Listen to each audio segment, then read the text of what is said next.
Hey everyone, Rob J here, and welcome to Sega Genesis Boss Battles, yeah!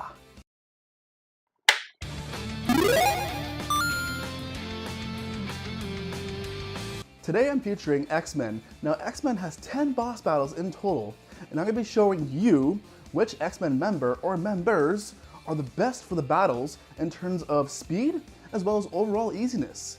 Now, before I start, I want to mention that I'm going to be using no assists from any other Xmen members. So this means no Archangel, no Storm, and no Rogue. With that being said, let's rock.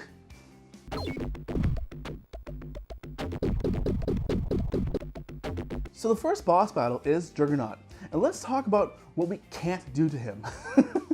We can't use mutant abilities against him because they just don't work unless you're Wolverine, but the only way you can get Wolverine's claws to work is by a claw dive. That claw dive is pretty suicidal because you take damage every single time you do it. So that's out. Everyone's standing strike does not work, so that's out too. The only option you have is a jumping strike to the head. Now, some key things to point out during this boss battle is that Juggernaut will only charge left to right. So it's very easy to jump over his charge and not take damage.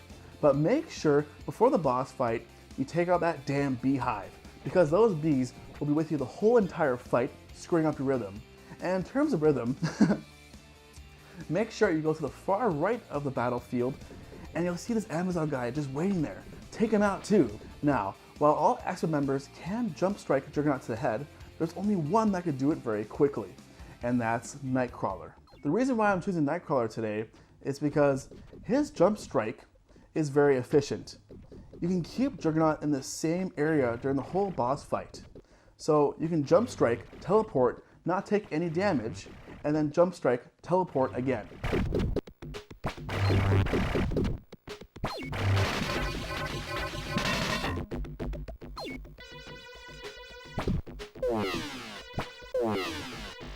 So now we're moving on to Zaladane, and guess what? Your mutant abilities do work, but they suck.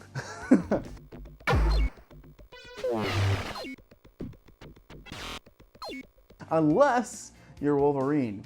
It seems that if you're Cyclops, Nightcrawler, or Gambit, your mutant abilities only deal 1 damage. But if you're Wolverine, his claws take a huge chunk of her life. Now, some key things to point out during this boss battle is that when she's charging her projectile, she's immune to damage. So the only option you have is trying to get her to shoot her projectile. Now, the best method I found was trying to jump over her so that you miss the projectile completely and then she becomes vulnerable so that you can strike her. So at the beginning of the boss fight, I recommend to jump over her. That way, she misses her projectile and you can strike her. When you strike her on the right, she goes to the right. When you strike her on the left, she goes to the left. So you can kind of get her to do this ring around the rosy thing and just keep moving her to the right, to the left, to the right, to the left. I'm gonna stop. And while all Xmen members can do this, Wolverine is the best one for the job because his claws take a huge chunk of her life every single time. And you can take her out the quickest in this boss battle.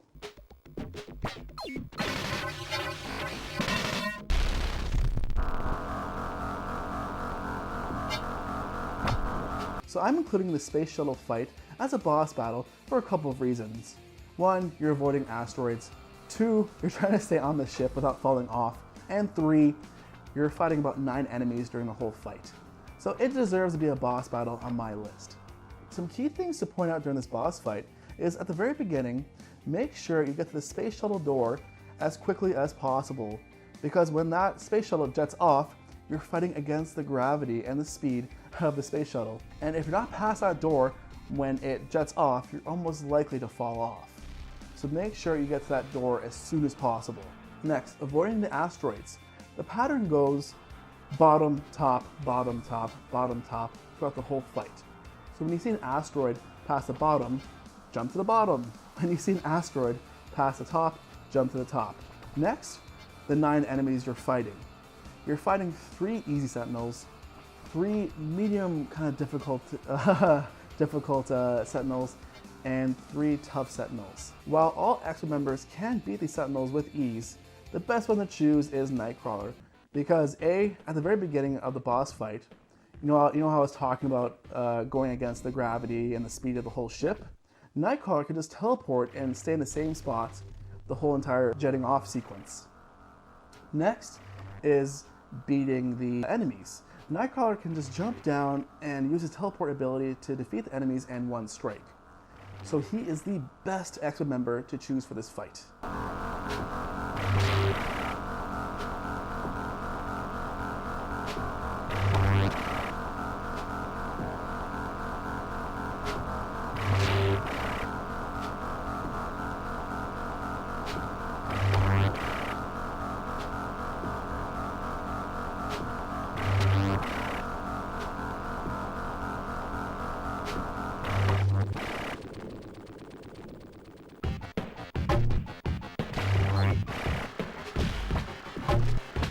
So after the space shuttle fight, we're taking on Deathbird.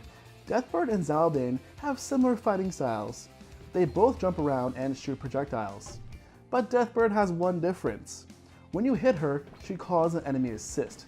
Now it's important to take out that enemy assist as quickly as possible. You don't want those guys stacking up on you.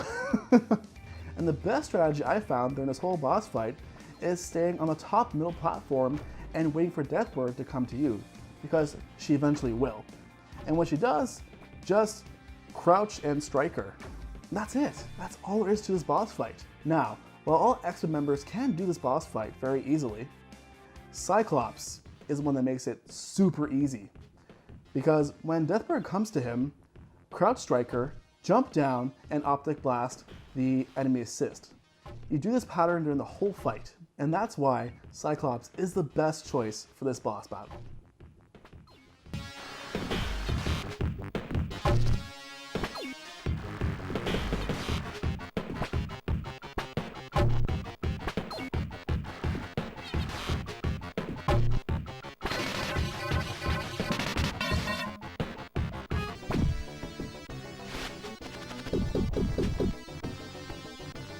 Ah, Sabretooth.